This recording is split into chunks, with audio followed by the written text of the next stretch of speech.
বিমলবাবু, মুখ্যমন্ত্রী মমতা বন্দ্যোপাধ্যায় দিল্লিতে ইলেকশন কমিশনের দপ্তরে বৈঠকে গেলেন এবং ইলেকশন কমিশনের সাথে যে বৈঠক, সরাসরি ইলেকশন কমিশনারের দিকেই তোপ দেখে তিনি সাংবাদিক সম্মেলন করে জানালেন যে যে বৈঠক হয়েছে তাকে মুখ্যমন্ত্রীকে অপমান করা হয়েছে এবং মুখ্যমন্ত্রীর কোনো বক্তব্য শোনা হয়নি। পাল্টা কিন্তু ইলেকশন কমিশন থেকে জানানো হচ্ছে যে এটা সর্বৈব মিথ্যে, কারণ তার সমস্ত প্রশ্নের উত্তর দিয়েছে ইলেকশন কমিশন। তো সেখানে আপনিও তো ছিলেন না, আমিও তো ছিলাম না। এখন আমাদের আমাদের নিজস্ব লজিক এবং বিগত দিনের যা অভিজ্ঞতা, যা ঘটেছে পশ্চিমবাংলা বা অন্যান্য জায়গায়, বিশেষত এই দল এবং এই নেত্রী সম্পর্কে, তার তার ভিত্তিতে আমাদের সিদ্ধান্ত নিতে হবে। কারণ সেই বৈঠকে তো আপনি আমরা কেউ ছিলাম না।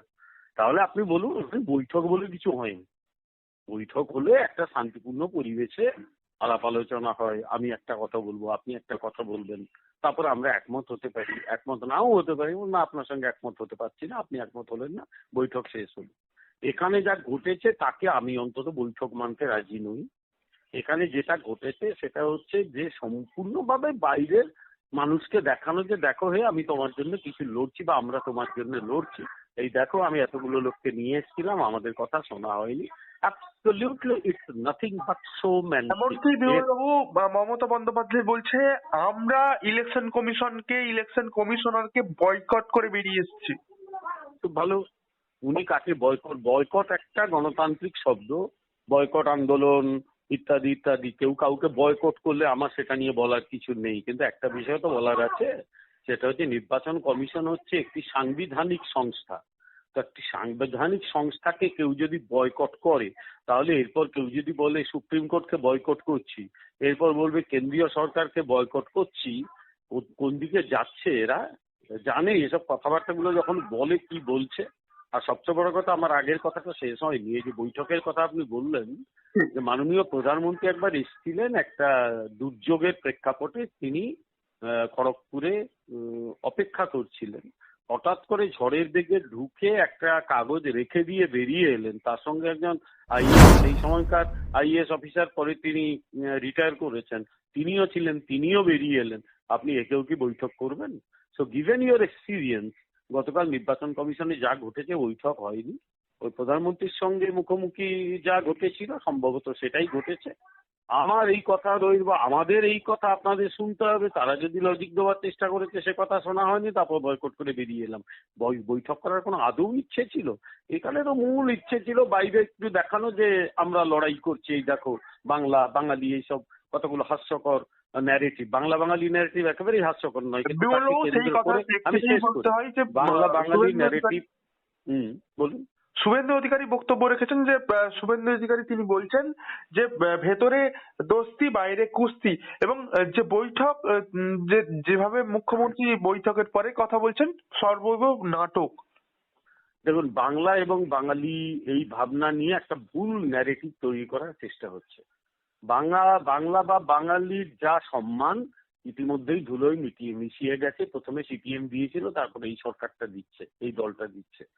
ফলে সে বলে আর লাভ নেই, যা ঘটে গেছে, এরা না যাওয়া অব্দি সম্মান পুনরুদ্ধারে কোনো জায়গা নেই। মূল যে বিষয়টা সেটা হচ্ছে যে আমি কেন্দ্রের বা অন্যান্য সাংবিধানিক সংস্থার সঙ্গে সহযোগিতা করব নাকি লড়কে লেঙ্গে টাইপের ব্যাপারটা যাব। লড়কে লেঙ্গে কেউ যদি বারবার করতে থাকে, ধরে নিতে হয় যে তার সমস্যা সমাধানের ইচ্ছে নেই, নাটক করার ইচ্ছে আছে, এটাকে নিয়ে রাজনীতি করার ইচ্ছে আছে। মনে আছে জ্যোতি বসু, আমারও তো বয়স কিছুটা হয়েছে, জ্যোতি বসু যখন মুখ্যমন্ত্রী হলেন, উনি বিভিন্ন মুখ্যমন্ত্রী সম্মেলনে গিয়ে এইরকম করতেন না কখনোই, কিন্তু উনি নানা রকম কথাবার্তা বলতেন, তারপর পাল্টা মুখ্যমন্ত্রী সম্মেলন কনক্লেভ শুরু করলেন। কি মেটেরিয়ালাইজ করেছে বলুন তো? আপনি যদি মেইনস্ট্রিম পলিটিক্স থেকে সরে এসে নিজের কিছু করার শুরু করে দেন চেষ্টা, ইনিশিয়ালি মনে হবে অনেক কিছু হচ্ছে, বাট বাট উইল হ্যাপেন। সুতরাং এক্ষেত্রেও এই ধরনের exercise, it will be a futile exercise. হ্যাঁ বিমলবাবু, ঠিক এই ইস্যুতেই আরো একটি ঘটনা, যে দিল্লি পুলিশের কাছে মুখ্যমন্ত্রী হেনস্থার শিকার হচ্ছে এমনটাই বলা হচ্ছে, এবং কাকলি ঘোষ দস্তিদার তার সাথেও সরাসরি দিল্লি পুলিশের তর্ক বিতর্ক এরকমও সোশ্যাল মিডিয়ায় পাওয়া যাচ্ছে। এবং এই প্রেক্ষিতেই রাতেই রাতেই বেঙ্গল পুলিশের একটি টিম তারা একজন ডিসি পদমর্যাদার আধিকারিক সহ বেশ কিছু পুলিশ আধিকারিকরা দিল্লির উদ্দেশ্যে রওনা দিচ্ছেন।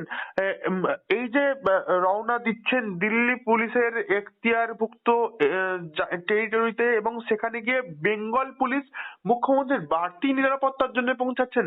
আদেও কি এখতিয়ার রয়েছে দিল্লি পুলিশ এবং দিল্লি যেখানে একটি ভারতের রাজধানী, যেটা কিনা কেন্দ্রশাসিত অঞ্চল, এবং সেই জায়গায় দিল্লির বিজেপি সরকার, এবং সেই জায়গাতেই দিল্লি পুলিশের এখতিয়ারভুক্ত এলাকায় এই বাংলার পুলিশ, সেখানেও কি কোথাও একটা দিল্লি পুলিশ বনাম বাংলার পুলিশের একটা সংঘাতের ছবি দেখতে পেতে চলেছে সারা দেশবাসী?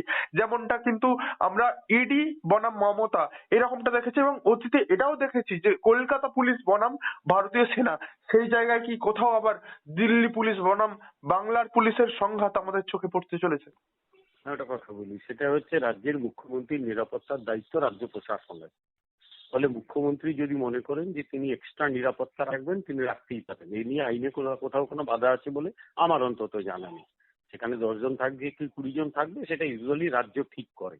সুতরাং একটা দিক দিয়ে কেউ যদি বলে যে মুখ্যমন্ত্রী তার নিরাপত্তার জন্য 10 জন পুলিশ রাখবেন, 20 জন পুলিশ রাখবেন, তিনি রাখতেই পারেন। কিন্তু তারা হঠাৎ করে এই যে প্লেন জানি না প্লেন ভাড়া করে গেছে নাকি স্পেশাল প্লেনে গেছে নাকি চার্টার ফ্লাইটে গেছে, তার টাকাটা কিন্তু আপনার আমার মতো রাজ্যবাসীর পকেট থেকেই যাবে। আর একটা বিষয়, নিরাপত্তার ব্যাপারে দিল্লি পুলিশের মানে কি বলবো, অত্যন্ত সম্মানের জায়গা রয়েছে। দিল্লির মতো একটা হাই সেনসিটিভ জায়গাকে ওরা নিরাপদ করে রেখেছে। ফলে দিল্লি পুলিশের ওপর নিরাপত্তা দিলে ভালো হতো, কিছু ক্ষতি হতো না। তারপরেও কেউ যদি মনে করে রাজ্যবাসীর টাকায় প্লেন ভাড়া করে নিয়ে যাবে 20টা লোক, তারা দিল্লি যাবে, এসব ঠিক আছে, এ নিয়ে আমার কিছু বলার নেই। কিন্তু আমার এখানে একটাই বক্তব্য আছে যে এই যে বলে না যত গর্জে তত বর্ষে না, ব্যাপারটা তাই হবে। কারণ এই রাজ্যের পুলিশ বাহিনীও জানে ওটা দিল্লি, মুখ্যমন্ত্রীর নিরাপত্তা তারা রাখতেই পারে, সে নিয়ে অসুবিধা নেই। কিন্তু সেটা নিয়ে দিল্লি পুলিশের সঙ্গে কনফ্লিক্টে যাওয়া আমার মনে হয় না এই ঘটনাটা অন্ততই পুলিশ বাহিনী করবে। তার কারণ হচ্ছে যে ওটা দিল্লি, ওরা সেই নিরাপত্তার জন্য ওদের নানা রকম ব্যবস্থা করতেই হয়। আপনি জানি না দিল্লি কবার গেছেন ইতিমধ্যে, আমি ইতিমধ্যে যাইনি, আগে গেছি। আমি দেখেছি যে নিরাপত্তার ব্যাপারে দিল্লি পুলিশ অত্যন্ত কঠোর, তারা কোনো কথা শোনে না। নিরাপত্তার ব্যাপারে তারা কিন্তু যা সামান্য টিক পেলে কিন্তু তারা খোঁজ খবর করে। ফলে দিল্লি পুলিশ তার মতো কাজ করবে। পশ্চিমবঙ্গ পুলিশ যদি এর মুখ্যমন্ত্রীকে নিরাপত্তা দেবে, there should not be any conflict between two forces। সেই কনফ্লিক্ট যদি হয় তাহলে কিন্তু এটা একটা হবে। আর এই যে নিরাপত্তার কথা বললেন না, আমি আপনাকে দুটো কথা বলি। সেটা হচ্ছে একবার একটা প্লেন নামতে দেরি করেছিল দিল্লি এয়ারপোর্টে, দমদম এয়ারপোর্টে। তার ভার্সনটা কি হয়েছিল যে প্লেন ফেলে মেরে দেওয়ার চেষ্টা হয়েছে, বুঝলেন, জানেন তো এটা। আর একটা হচ্ছে ভারতীয় সেনাবাহিনী, সে দ্বিতীয় হুগলি সেতুর ওপর ওদের একটা ড্রিল ছিল, ড্রিল করছে। বলা হলো সেনাবাহিনী কু করার চেষ্টা করছে, আমি ছেড়ে যাব না, নবান্ন ছেড়ে যাব না। এই কথাগুলোর কি মানে হয় বলুন তো? এই কথাগুলো তো শুধু পশ্চিমবঙ্গের মধ্যে থাকে না, এই কথাগুলো দিল্লি, কলকাতা, বোম্বাই চারিদিকে ছড়ায়, গোটা ভারতবর্ষে, গোটা পৃথিবীতে। এরপরে আপনি উত্তর দিতে পারেন না, আমি উত্তর দিতে পারি, আপনার কি অবস্থা হয় আমি জানি না। আমি তো কোনো উত্তর দিতে পারি না। লোকে যখন জিজ্ঞেস করে এসবের মানে কি, আমি একটাই বলি, যারা এসব বলে তাদের জিজ্ঞেস করো।